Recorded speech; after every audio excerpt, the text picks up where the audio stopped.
This is the Starlab Deep Dive. Hello and welcome to this episode of the Starlab Deep Dive, where we ask the right questions, go deep into the specifics, and interview experts about the hottest topics in science. I'm Moritz, your host, and today on the show, it is my pleasure to introduce an expert of many fields, someone with a tool belt so large it's hard to believe. Today, I would like to welcome Rae Freestone.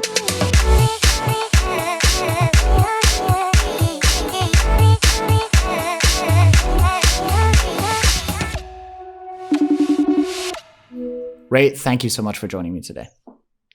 Thank you. It's quite an honour to do this because it's like my first ever podcast. So, oh, really? You have to be gentle Exciting to me, yeah. I will. Don't worry. So, Rae, you are actually another guest on this show who has been eternalized in a huge, bright, and colorful piece of art commissioned by Starlab to celebrate scientists on World Laboratory Day. And the idea was to shine a light on people like you doing some amazing work, which we'll get to in a minute, behind the scenes, who we at Starlab believe should be recognized and celebrated. So, Rae, thank you so much for sending in your selfie. Did we manage to bring a little bit of color into your lab? Did you hang up the artwork somewhere? I haven't. I'm going to frame it and have it at home. We've got no room in our laboratories to put any poster that size up, unfortunately. Fair enough. We'll have to send you a smaller version. Yeah, it would be nice to have a smaller version. We can get that sorted. Yeah, no worries. Thank you. But at home is beautiful as well. So just to have it somewhere hanging, nice. Exactly. So what made you take part? Well, I love the charity aspect idea of it. So it's nice to sort of try and give something back in this world.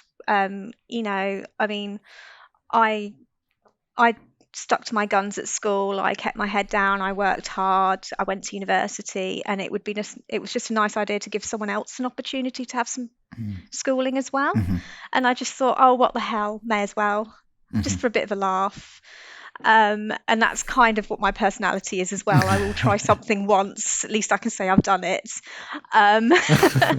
I wasn't expecting to be immortalized at all. I just thought, I'll just send my selfie in. It's going to a good cause. So that's pretty much it, really. But I was quite honored to be immortalized, basically.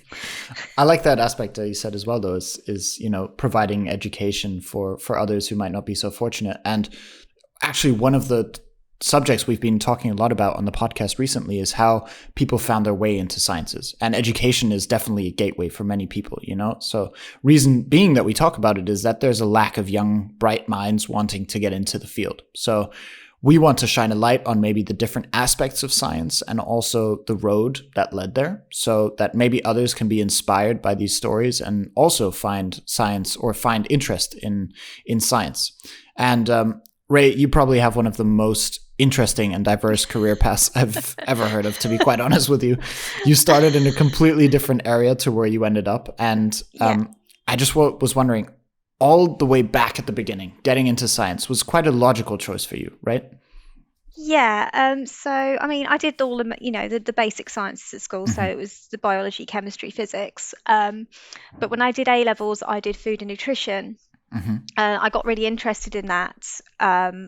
A lot of that actual course was more sociology than actual food, but it was still interesting. Okay. So when it came to me to choose to go to university, I looked at food science because everybody needs food. It's pretty much one given, but it's also one of the biggest employers in any country, really. Massively so, especially in the UK. You can imagine how massive it is in the US. And pretty much everywhere, people have to eat. So I went to Nottingham Trent University, and I spent 2 years there. So I did a higher national diploma, not a degree, which was much more industrial based. So I had a much more understanding of the actual food industry itself doing that course. So after I left university, it didn't quite pan out the way I planned it. So I ended up working as a technician in the forensic laboratory in the DNA department. And a few months after sort of working there as a temp, I went for the forensic scientist role and I got the job. And I was there for a few years. So I did the mouth swabs that we analysed for arrested persons to put on a DNA database. So the UK has a national DNA Mhm. database. Also, after a little while, they changed the laboratory to crime stains. So we actually used to get crime scene evidence and then analyze that Mm. and do the same thing. And the forensic, so the forensics would load up to the DNA database, and the database would actually look at crime stain to crime stain to see if there's a link between crime scenes. Oh, right. Okay. It would also look at suspect. So whoever's on the DNA database, it would go through all of them Hmm. and connect it to a crime scene. And it'd also do person to person to see if it's an alias All right. as well. So yeah, Sounds like very important um, work. it was important work, Yeah. and it was, we did work to like really strict deadlines. Hmm. You had to have a cast iron stomach because some things that came in were absolutely disgusting. Mm. I can imagine. Sometimes the police didn't quite store evidence the way they should have done. Oh, um, no. yes, so some things got a bit smelly. Oh, no. Uh, Would be nothing for me. um, so it was an interesting job. And then after there, I moved into genetics, working on genetically modifying tobacco. Mm. And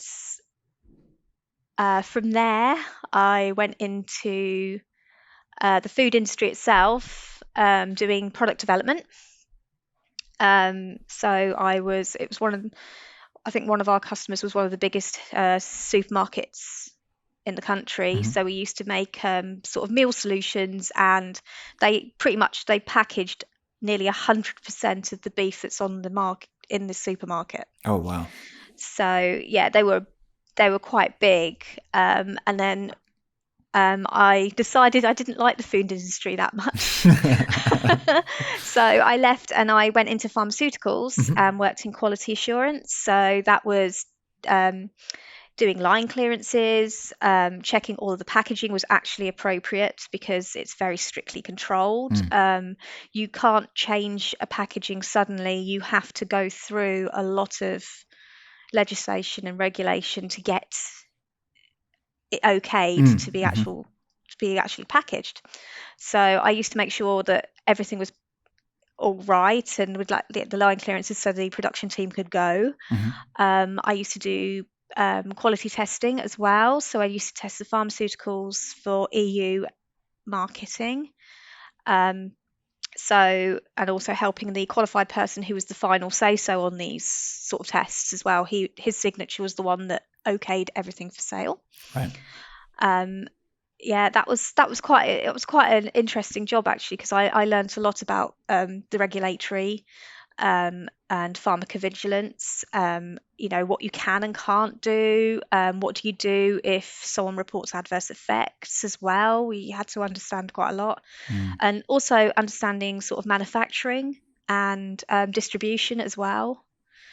So we all sort of, I worked in sort of several different departments, just helping them out. I was kind of like a liaison between all of them, which was it was quite a nice little job actually. And then I moved on into medical devices after that. Um, I was testing with human blood to test glucose strips for diabetes monitors. Okay. So where you do your finger prick and Right. you get your results and you do it several times a day. And with working there, I got trained up in phlebotomy. So yeah, I'm technically a vampire as well. Which was really, it's a really interesting thing to do, and it's quite fascinating because once you're trained up, you look at everybody's arms and veins all of the time. You can't unsee Afterwards, what you've been you told. can't unsee it anymore, and you can sort of like, oh look, That's a perfect specimen. that's perfect. So yes, I did get the joking tourniquets gifted to me with vampire bats on because people thought it was funny.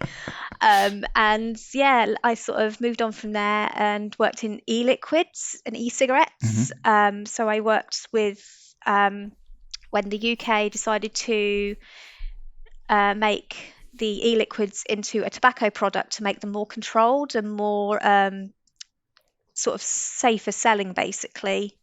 And Yeah, that was a very stressful time. It was so busy. Which is where my selfie came from. Oh, right. Yes. That was my Sunday morning working, trying to get everything on a deadline done on time, basically. Um, and yeah, so we were testing obviously the toxicology, we were testing the nicotine levels, the ratios to the vegetable glycerin, and the PG as well.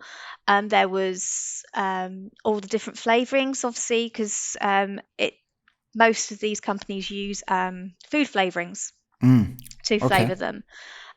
But there's a big difference in ingesting something than it is to heat it up and inhale it. Yeah, I You can are imagine. chemically Yeah. changing it. Right. So yes, so we were doing a lot of tests on sort of doing emissions, basically emissions tests. Okay. So yeah, so we would um, put it through a glass dome and collect the vapor that had attached itself to the side, and then run it Right. through the GC to see what we would get on the other side, to see what components had changed, Oh, cool. So really and we'd simulating report those. someone Oh smoking it and yes, having a look at. yes, and Hmm. doing it for the length of time of an average person who would have the vape, basically, Okay. Interesting. as well. So it was quite an interesting little test, actually. Yeah. And then after that, I came here. So now we're now up to the 2017 now. Uh, so I've been here about 4 years. Okay. I now work for Cambridge Consultants, which is now part of Capgemini Invents. Hmm. So we're an interesting company. We are very good at making brand new things. Ooh. So we have clients that come to us that need a little bit of a help with getting something started, or they have a little issue that they might think that we can think outside the box and give them a solution as well. So yeah, we've helped quite a few companies. I can't talk about many of them because obviously it's the client Hmm. confidentiality of my work. But I do have a couple of things I can talk about. Hmm. So if you'd like me to go ahead, Yeah. I Yeah. can Sure. do. Um, so one of the things I was working on um, got to find it now, was the DNA print engine. This was with a client called Catalog. They're Hmm. based in Boston in the US. They are very clever guys, and we helped them create and build a DNA print engine, which basically transfers digital data into DNA code as a data storage unit. Oh, wow. So we're going into the realms of science fiction here, I know, but hold your horse. Maybe not for long. Hold on, maybe not for long. So yeah, I helped build this engine. Hmm. I spent a Christmas building parts of it up, and they managed to transfer the whole of the English translation of Wikipedia into DNA code. Oh, wow. And how much what kind of size is that? I mean, can't Ah, be it's much space.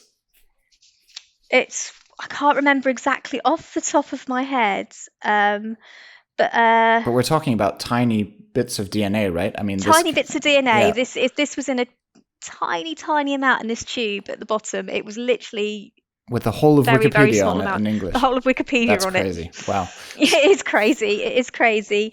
So yeah, they managed to encode a terabit in 24 hours. Oh, wow.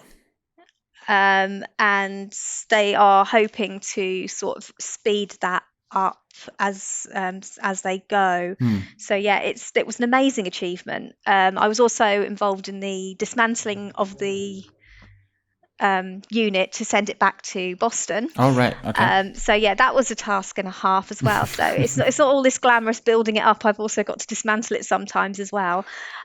So yeah, so they got it sent back to back to them, and yeah, they've carried on their work. It's very fascinating work. I recommend you read them up because they are doing some really amazing things.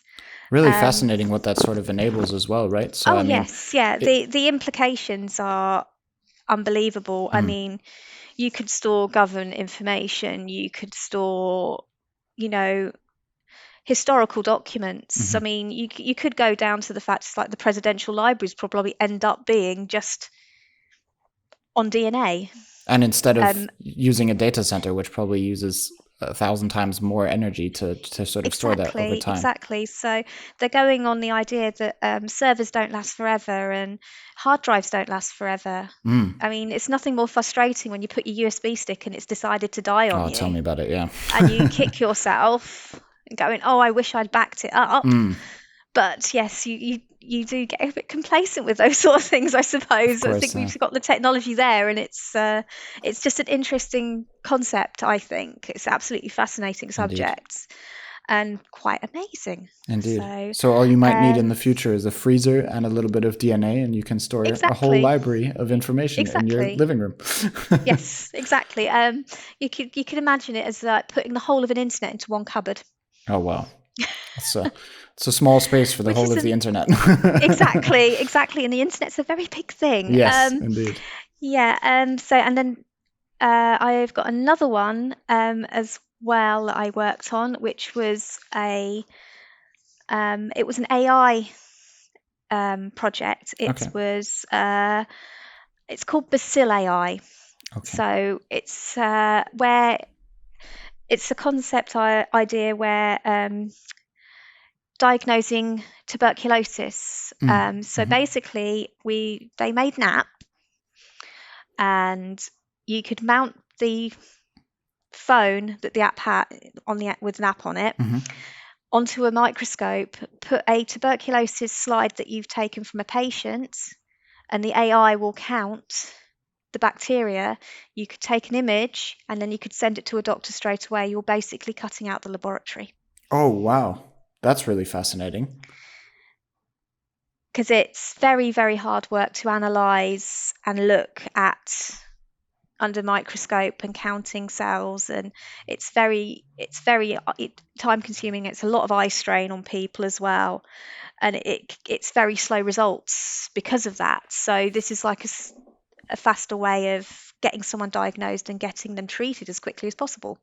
And taking out sort of the human error aspect as well, I guess. Yeah, so So using literally a smartphone app basically yeah. that means that they can go out in the field in the middle of nowhere and actually to a village that's been hit by tuberculosis, and they can literally go and sort of manage to diagnose as many people as possible and get the help that they need as soon as. So it's quite an amazing feat. That's really cool. I like how in if we talking about your different jobs and your career path now, I feel like there's one of the inspiring things about your story is that there's not only like immense diversity of the areas of science that you've explored, but also that there must be something in common between them. So Yes. what would you say is like the one thing that's carried you? Is it the helping people? Because I felt like a lot of the jobs that you've done are of course helping others, or at least, doing something for other people. Or what would you say is the common aspect? It's um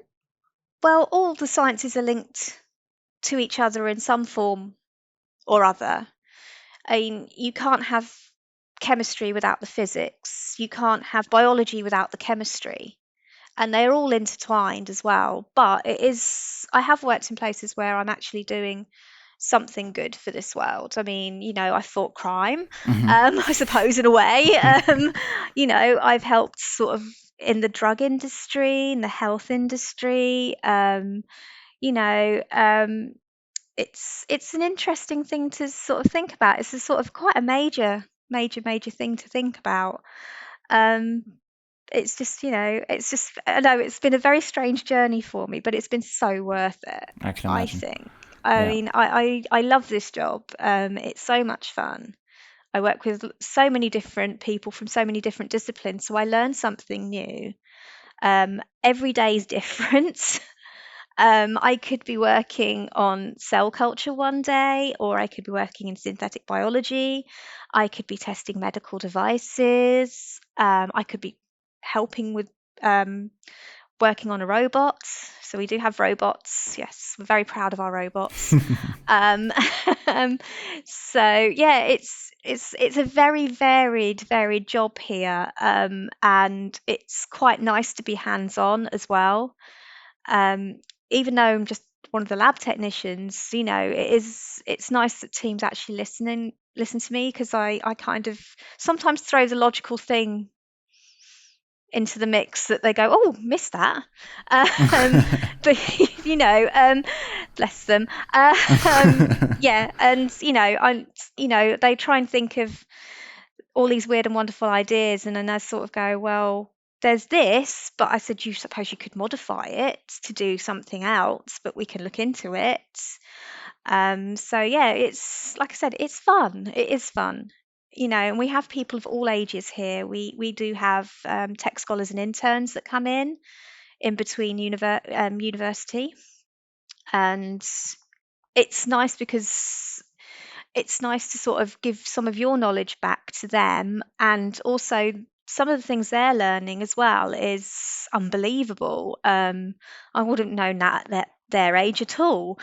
Um, so it's really interesting. And then I've got some guys that have worked here for decades, and their knowledge is amazing, and what they've worked on, and it's a really good mix of people, and it's a really really great place to work, I Would find.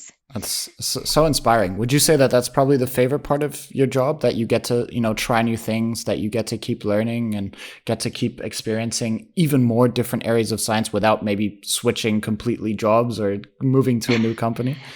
Yeah, I think so. I mean, it's like I said, the variety is amazing. Mm, I mean, I have worked in jobs where it's just been doing the same thing over and over and over mm. again. It doesn't mean it's any less rewarding. Right.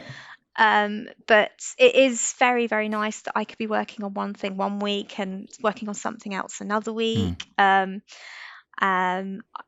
I'm going to be starting a project next week that I've been looking forward to. We had to have to put it on hold, but yeah, I'm really keen to get my hands in there right. and get going again. So yeah, I'm really excited.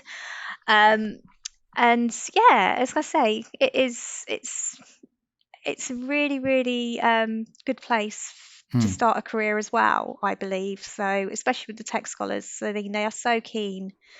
I mean, especially after last year,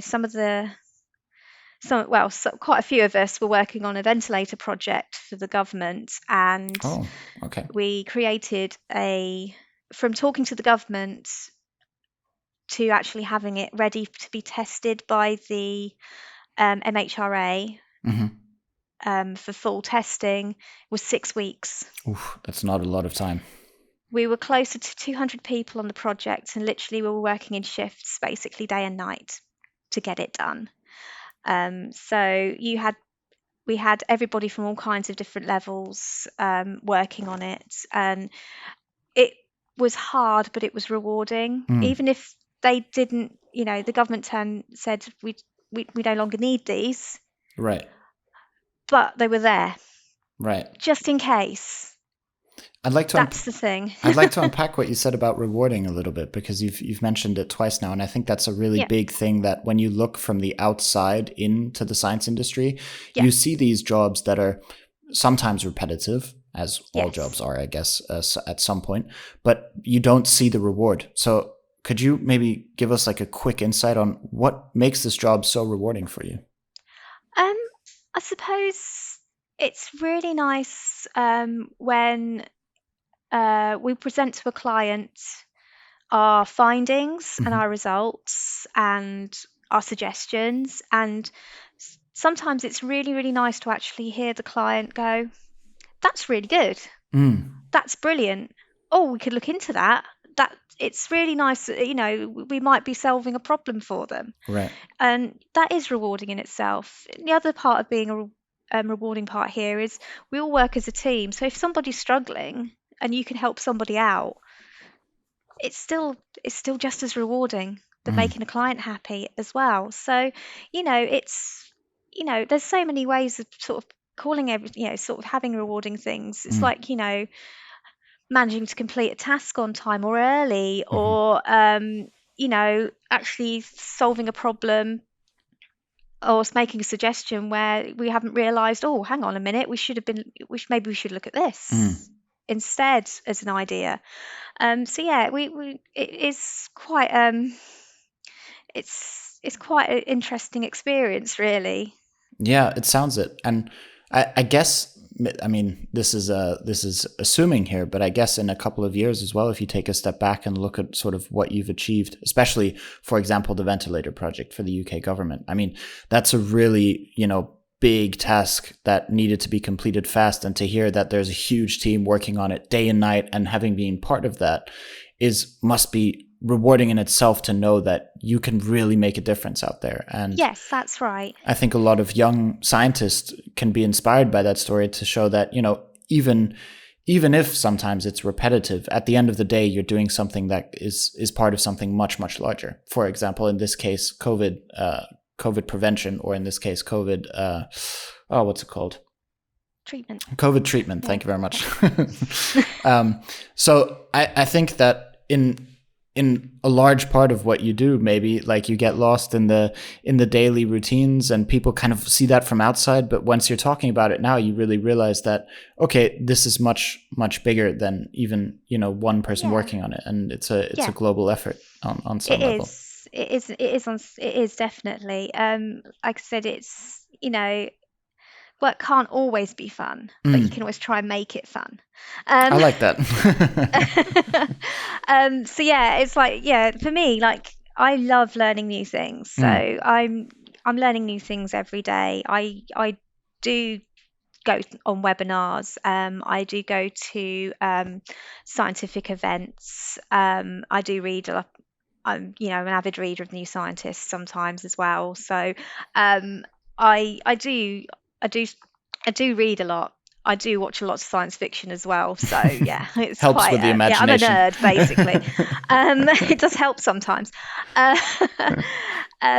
yeah, it's yeah, it's like I say, it's a learning curve. I mean, there's you know everything's sort of interwoven, really. So Mm, I mean, it's not really that much of a difference between one thing and another, science wise. It's like you don't have to stick to one discipline. You mm. could have a hand at many different disciplines.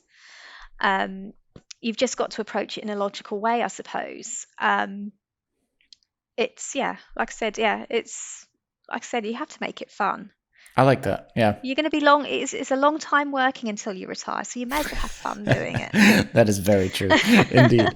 So look for something you're passionate about. Look for something that is Yes. fun for colleagues, that make you, explore new things, and especially in your line of work now, especially with such a huge team as well in different areas. I imagine that that's one of the benefits as well, just being able to look into different areas and sort of gain new Yeah. ideas from those people and who are experts in their field.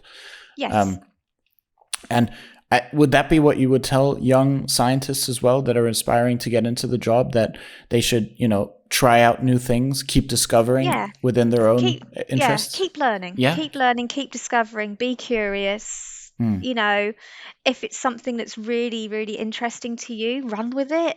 Mm. You can't say you don't like it until you've tried it. True. Yeah. So, yeah, so it's, I like the idea of you being sort of proud of being a nerd as well, because like I am. there's so many, negative connotations with that word, and especially Starlab is trying to make it, positive again. Like being a nerd is great because it means you're really into one topic, and that's what you really need to be good at something and to really Yeah, be passionate about something. So yeah. being a nerd is an amazing thing, and that Oh, it can is. carry across to science fiction, but also, of course, Yeah, science and it many is. areas of science. And I find Yeah. that really inspiring, that you're sort of out and open about it and say, "Yep, Oh, I'm a nerd." yes. Yeah. I am a nerd. I am a nerd. I mean, I like my anime. I love, I love my science fiction. I love Mm, my horror films. I go to love Comic-Con. it. I do all kinds of weird, wonderful things. I go ghost hunting. I've walked on fire. Oh wow, Yeah, sounds intense. yeah, yeah.